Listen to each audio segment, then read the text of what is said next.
Welcome to the Coach Jake Ganus Show, sponsored today by Moody Auto Service, a proud supporter of Moody Blue Devil football. I'm your host, David Simpson. Coach, that was a tough one Friday night. It was. Thoughts about the game real quick? No, I mean, we played pretty good. I was proud of our guys. I thought our effort was there. I thought we executed at times very well, offense, defense, even special teams, but – in those big games against really, really good opponents, the little, attention to detail, the costly mistakes that, you can never point at one play, but the little things that add up in a game like that where you lose by 3 points, they'll get you. And those are the things we preach on, we practice on, and I think our kids are learning and growing. This is a team that's gotten better pretty much every week, I think. As we've gone through this season, and the season is a journey now, and it's a long one. This will be our 10th straight game coming up, so we're looking forward to a much-needed bye coming up after this game. But, overall I am proud of our guys, but we preach it and we're about it, and that's no moral victories. We lost, and we got to figure out what we can do because that was a playoff game. That was a first, second round, third round type game, and that's the games that we got to find a way to win. So going to the first quarter, Leeds won the toss, and I was surprised they decided to receive, but they marched down the field and they scored. They were up 7-0 quickly, and then we got the ball, and then we had a turnover. It was 14-0. I didn't see any panic on the sideline. Looks like your coaches just sat there and adjusted, defensively. Can you touch on that a little bit? Yeah, I think defensively, we just had to settle in. There was a lot of nerves, and I think, they were on the field first, and then, the offense, had the turnover on the third play. So defense was out there the first, 15 plays, majority of the, first quarter. And so I think once we settled in, everything was fine. You could see a lot of the jitters, but that's the thing with as we grow this program and as some of my younger guys come through, they'll have played in 10, 12 games like this, and they won't feel like how we felt last night, because you go back and look at last season, we talked about it before. We only had one game. We lost one game in the regular season. The rest we won by 22 or more, and then we go in the playoffs and we have a big crowd atmosphere. We almost kind of threw that one away, and then we go to ARAB and get our butts kicked. So our program and our kids are still learning. We're growing as coaches. I'm growing. My kids are growing, and so – we just got to find a way to block out all the emotions, never too high, never too low, and just play football. But once we settled in, especially on defense, we played lights out. So you're down 14-0, you get the ball back, and then we start getting our groove offensively. And Charlie hooks up with Josiah on a touchdown pass, 14-7. Kind of changed possessions. Leeds gets up again in the second quarter, 21-7, and then we're right back at it. It was like a 15-round fight. Did they, when they were on offense, did they do anything differently you had not seen all year? So the only wrinkle I think that was completely new is they got under center in I formation and ran veer like a form of triple option. They score on the first time when they run it out there to their sideline in that corner, but after that, I think we handled it pretty well. So, no, they just did what we did. We misfit a lot of things. The first drive, we fit up counter really well. We take two with our spiller, and we've got an unblocked backer, and we just missed the tackle. And then the next one, they crease us on power. Backer overplays it, and there's just a vertical seam, and 22 just hits it. And so nothing necessarily that we hadn't seen or hadn't practiced for, or even that we hadn't fit all year. We've done a great job, and our defense has been stout. And like I said, after the first 21-0, 3 drives, 3 touchdowns, the next points come with 3.5 minutes left in the fourth. So they did a good job. Yeah, so you were halftime, it was down 21-14. You knew you had the ball coming out. Y'all came out that first drive, made a statement. Now we're all tied up. Third quarter, we're back and forth, and that fourth quarter was one to remember. I know it was didn't go our way, but, man, you set up to have a great drive there at the end. Can you kind of talk about that a little bit? Yeah, really proud of the offense. We had an opportunity earlier in the year versus Bishop, similar situation, similar time, where we had a chance to go down the field and win the game, and we weren't able to. We went 4 and out right there from the first drive, and so we were able to move the ball all the way down the field. We converted a huge fourth. Yep. We hit Joe on the slant right there, and we converted multiple third downs that drive, and we put ourselves on the 15-yard line with a chance to win the game. So I was really proud of the offense. Obviously, we didn't finish. I think we had our chances there toward the end, and we just didn't make the big play. And that's something we got to continue to work on and continue to kind of improve on as a program, not just a single player. Yeah, Coach, I know it was a tough night. I know you're not into moral victories, and we're trying to not talk about moral victories because it's easy to do, to try to look at some bright spots. Yeah. But, again, it was a tough loss, and I know we'll be ready this Friday night. Again, thank you for talking about the Leeds game. We'll take a quick break, and we'll come back. We'll talk to Coach about Southside Gaston. You're watching the Coach Jake Ganus Show, sponsored today by Moody Auto Service.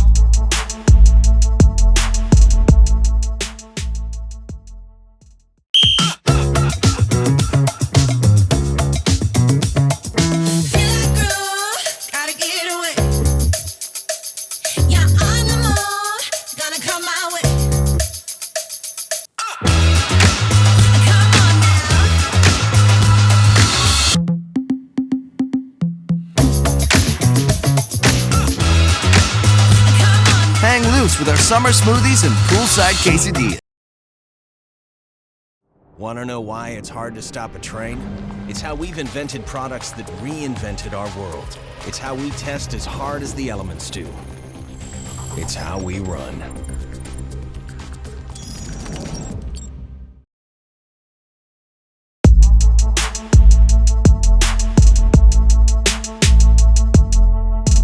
Welcome back to the Coach Jake Ganus Show, sponsored today by Moody Auto Service. Joining me now is senior Zane Smith and also sophomore Josiah Dozier. Guys, tough loss Friday night. Josiah, I'll start with you. Yes, sir. Had a touchdown pass, first one. So can you kind of talk about Friday night a little bit? Well, of course it was a tough loss. A lot to work on as far as a team, coaching. Our coaches did everything they could that week of scheming, game planning for Leeds. I mean, we just didn't do what was needed to be done, but it was a great experience for me. It was like a big game. It was like a big game, like because you know a lot of people on the Leeds side. Yeah, it was as far as like that and stuff. But other than that, we just didn't execute, and a lot to work on. Well, you were wide open on that touchdown pass. Also, I think he threw to you on a big critical fourth down pass as well. Yes, sir. So Friday night we're back home against Southside Gaston, which is a big region game. We can make a lot of chaos in the region. Thoughts about Southside? They're a really fundamental team. They play very hard, and they're, like Coach said, they're all 11 hands to the ball. They're very well coached. I mean, but I feel like if we practice well this week, we'll come out and get a dub. And just take everything step by step, slowly. Yeah. Don't make it a bigger game than it already is. It's just another game. Just follow the process. Trust the process, right? Yeah, trust the process. Yes, sir. I want to ask you a couple of questions off topic football. Your favorite professional athlete? As far as like just in general, baseball, football, hockey, basketball. I'm with Charlie like last week and Michael Jordan. Michael Jordan. With okay, him. All right. Your favorite sports team, professional sports team? Professional sports team. I just go with the NFL. I go for the Saints. Saints. Okay. New Orleans Saints. Do you have a favorite TV show? No, I don't really watch TV. You don't? Well, No, what about favorite movie? Okay. White Man Can't Jump. White Man Can't Jump. That's a oldie but a good one. Favorite food? That's a hard one. I like to eat. Home cooking. Mama's cooking. Mama's cooking. Yeah. She do a lot in the kitchen. Satisfied. So favorite music you like to listen to? Well, my playlist is all over the place. I got a bit of country in there, a little bit of rock. Coach Nothing Campbell. wrong with Shout that. out to Coach Campbell. Classic rock? Is it some classic rock? Classic rock. Got a little bit of rap in there, but I really listen to rap all the time for my games, like Lil Baby and stuff. Do you have so he would be your favorite artist? He'd be my favorite artist. Okay. Well, that's great, Josiah. Thank you for joining us today. Yes, sir. And good luck Friday night. Yes, sir. Thank you. Zane, that was a tough one Friday night, but you had 15 total tackles in the game. Can you kind of touch on Friday night a little bit? Those first 3 touchdowns, the defense just didn't really show up. We were playing timid, and then once we locked in, when we really started playing the way we know how we were supposed to play, we fitting our gaps right and all that, it'll turn out pretty good. You caused a fumble. I think you were trying to pick it up and run it in, but something happened there. The ball had a bad bounce on it. So during the game, Charlie gets hurt, gets taken out, and I think you went into quarterback one play. It's a package we have. Package you have, okay. So was there any concern there that Charlie may be out longer, or you just said, hey, for one play? Do you remember? No, Charlie wasn't hurt. It's a package where I go to quarterback or running back. That's the Rhino package? Yes, sir. So Friday night, senior night, you're senior, playing Southside Gadsden. We could get a three-way tie for first. Thoughts about Southside a little bit? Offensively, they're probably the best O-line all around that we've played. They're all pretty big, and they're really good with their hands. They get in positions good. Their running back, they give him the ball a lot, and I think he's like top 5 in the state right now in rushing yards. Wow. Their quarterback, I'm pretty sure that he got hurt like their first or second game, but their second string quarterback, or now their starter, he throws the ball pretty good. He just doesn't throw it a lot. So just a big game coming up Friday sir. night. I'll ask you a couple of off-the-top questions here like I did Josiah. Do you have a favorite professional athlete? I'm going to have to go with Kobe Bryant. There's nothing wrong with that. What about favorite sports team, professional sports team? Probably the Chargers. Okay, not bad. Do you have a TV show you like? I don't really watch TV. Man, that's great. That's good. I'm assuming y'all studying, right? Yes, sir. That's, Film. That's the right answer to say. And film. Calculus. Yeah. What about a favorite movie? John Wick, Equalizer. Probably Woodlawn. Okay, that's a good one. You're a senior now, okay? Well, let me ask you this: favorite food? I know you gotta have some favorite food.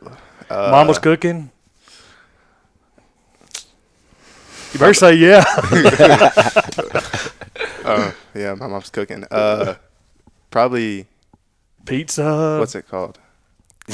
Pasta. It's like a pizza, but it's like A calzone? Calzone. There you go. Yeah, those are pretty up there. Favorite music? Country. Favorite country artist then? Zach Bryan. Okay. So this is a question. In 10 years, so you're a senior, when you come back for your 10-year reunion, what will you be doing? I want to be an orthopedic surgeon. I'll probably still be in school. Well, that's right. That's awesome. That's awesome. So maybe you'll be a team doctor for Moody football. Wouldn't that be something? Yes, sir. Well, guys, thank you sir. for speaking with us today. Unfortunately, you're going to have to go back to class now, so you got a little break from it. And we look forward to a great game Friday night in Zane. You're going to be recognized as senior. Look forward to all of that. So thank you again for watching the Coach Jake Ganus Show, sponsored today by Moody Auto Service.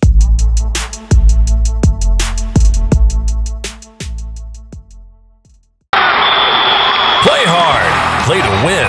But when sports injuries occur, you can rely on Encore. Our professional team treats all types of sports-related injuries for athletes of all ages. Our licensed therapists work closely with the patient, your family, and physician to get you back into action quickly and safely. At Encore, we love to see you move. Log on to EncoreRehab.com for a location near you.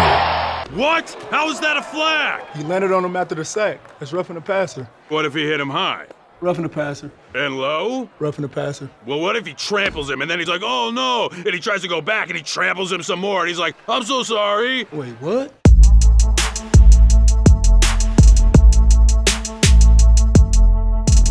Welcome back to the Coach Jake Ganus Show, sponsored today by Moody Auto Service. Coach, we're back home Friday night at the Bill. Southside Gadsden, they're number one right now in the region. Big game. It kind of gets complicated here with a three-way tie. When we win Friday night, I won't go ahead and say that. It's going to be a tough game. Yes. There's a three-way tie. Kind of explain how they settle all that. Yeah, so if we're fortunate, they're extremely good football team. They're well coached. They play hard. They run the ball. They can throw the ball. They are really good on defense. They fly around, get 11 hats to the ball. So if it does work out like that, my understanding, it is pretty confusing. I'm not going to lie. So my understanding is if we all play 10 games, which on the schedule right now we will, it will go to the wins of your wins that are non-region games. So for us, that'd be Pell City, Sylacauga, and Shelby County. Leeds, has Pell City, Sylacauga, and then they play Center Point after the last week of the season. Yep. And then Southside has beaten Hoax Bluff and Boaz, and then plays Etowah. So how it sits right now is Southside would have the most wins. Beating Center Point would give Leeds the second most, and we would be third. But I don't really know with someone. Maybe I'm wrong. I'm not. I just try to read through. It's all the way. That's like letter L. There's tiebreakers. You have to go to L to get to ours, and so it's really hard. And then the region we cross over with is in a three-way tie for first place. They are. They're in the exact same deal. But in that region, 2 of the teams only play 9 games and 1 plays 10. So I don't know if the one that plays 10 automatically goes 1 and then it goes to head-to-head for 2-3, or if it's still the wins of your wins. I have no idea. So it's too much to think about. We just got to focus on today's practice and then tomorrow's and the next day and then Friday night, and then we just let the chips fall. And I'll go back to a playoff question in a minute, but I want to ask about Southside Gadsden. So, and that's something I probably should ask earlier in the year. When you get ready for a new opponent, do you watch any college or pro games and say, okay, hey, they run a similar offense, to get any new ideas for offense or defense? No, I don't. I'm not saying my coaches or other coaches don't. All of us coaches, we're funny because on Friday nights all the coaches are in the stands, and then on Saturdays they're on the couches. We're all sitting there texting like, oh, did you see this, or did you see blank ran this? And if it fits our scheme and who we are, we might try to look at it, but I don't ever just study college tape and say, oh, I like this, because it's just so different. They got different guys. They do so much different things and run different systems. But I do love Twitter, seeing videos of practice drills. I like watching different, clinic tapes on the Glazier clinics, and watching different stuff and trying to learn, pick up something. So Southside, what type of offense and what type of defense do they run? So offensively, their quarterback got hurt in the first game, and they have responded and rallied around. They moved a receiver to quarterback. He's a great athlete. He's a runner. He can throw it very well too. That's the thing. He's very accurate. He can throw it long. He can throw it short. And then their running back is an absolute stud. They give him the ball. I think he's top 5 in the state rushing yards right now. Big O-line. Got a great tackle, number 77. He's a road grader. He's good in pass pro as well. And then, so they're going to be 12 personnel, 2 tight ends, but they'll make 11 personnel formations. They do a whole bunch of stuff. Coach Holcomb is the offensive guy. He's calling the plays. He came from Hoover when I was at Thompson, so we had some good battles there. And he does a phenomenal job. He's a younger guy. Got nothing but respect for him and what he's done with that program. Defensively, Coach Bowen's the DC. They're an odd front. They're going to be, a 3-2 with 2 overhangs that can be in the fit, out of the fit. They do a really good job this year of kind of mixing their coverages up with who's in the fit, who's not in the fit. And so we'll do what we can with that. But overall, man, it's going to be a great game, and they're a really well-coached team. Well, we're looking forward to it. Going back to the playoff question and non-region games, I know you had nothing to do with the schedule. Mm-hmm. So is it something you're going to look at next year to schedule some non-region games that will have some wins to help down the road? Maybe. I thought about that, but at the same time, you're kind of, if you're doing that, you're preparing to lose. I'd rather just, we should have handled business on Friday and handled business this Friday. We wouldn't have to worry about none of that. And so it is something, though, to kind of keep in the back of your mind, as you're scheduling, to kind of say, oh, well, if you do get in a 3-way tie, are they going to give you wins? Are they, And Pell City's turning it around. Sylacauga, man, they've been in some close games. Coach Schmelly, I talked about them week 2, but I think they're still playing hard, and they won their first game. And then Shelby County, obviously, they've been up and down. I think they've won 2 games, and they play 2 tough teams, kind of finish up. So overall, we got to control what we can control, and that's not if Shelby, Sylacauga, or Pell City can win games. We just got to focus on us, and so it is something to think about and something to talk to Dr. Walters, our principal, about. And kind of as we move forward, they'll make the new regions in December. That has to get set first, and then you start scheduling out of region games, and that's something we'll kind of get to in December. Okay. And one other thing I was going to ask you about, Amon has been selected to play in the North-South All-Star game where you're going to be a coach. Amon now has changed name is as Amon Lane Ganus. Can you touch on that a little bit? Yeah, so we've been working on that for a long time. We wanted to get it, it was Amon Lane hyphen Ganus. Obviously, we won't say the hyphen, but that's how you'd spell it. And we went to the Social Security office there early 2020, and then everyone knows what happened in March, April, right there, and things just got delayed and sputtered. And now with his age, he's kind of had to go and do the process on his own to get the legal name change. So we've officially started that process. We feel comfortable with going ahead and kind of putting that out there and letting him start using that, because now it's just a matter of time when it comes back, and he'll have his new social, have his new birth certificate, all that good stuff. So we're really excited. I've felt that way for a long time. A name doesn't Right. it doesn't make it, for me any more real, but I know I'm really excited, especially, to see that name on the back of a jersey next year, and so it'll be pretty cool. That's awesome. Congratulations to you and Peyton, and also to Amon for the name change, and also being selected to play in the North-South All-Star game coming up sometime in December. Yeah, I think it's 15th maybe. Is all the players set 15th. now? Due to injury, you may have a and then you got Alabama, Mississippi, that wants to. When they lose kids, they pull from the North-South, and so like Amon, he wasn't selected for the Alabama, Mississippi because he was listed under the injury column. But obviously, when I went down there and I saw him on the list, I felt like he was going to be back December 15th. I'm still, feeling good about our timetable with the second or third round. Honestly, I think therapy's going really good. He's way, way ahead. We got a doctor's appointment tomorrow morning to go see Dr. Emblem, and I think we're going to get some good news. That's I really good. do. That's great to hear. He's moving really good right now, and I'm pretty hopeful. So if he gets pulled up to Alabama, Mississippi, there will be an opening in DB. That's just kind of how it goes. So we'll just play it by ear. Awesome. Well, Coach, thank you for your time today. Kickoff 7 p.m. here at the Bill. It's also senior night, so it's going to be a big night. A lot of activities going on Friday night. The broadcast of the Coach Jake Ganus Show will start around 6 p.m. Depending on senior night, when they do the recognition to seniors, we'll probably go live with the 411 broadcast around 6:20 or 6:30. Once again, thank you for watching the Coach Jake Ganus Show, sponsored today by Moody Auto Service.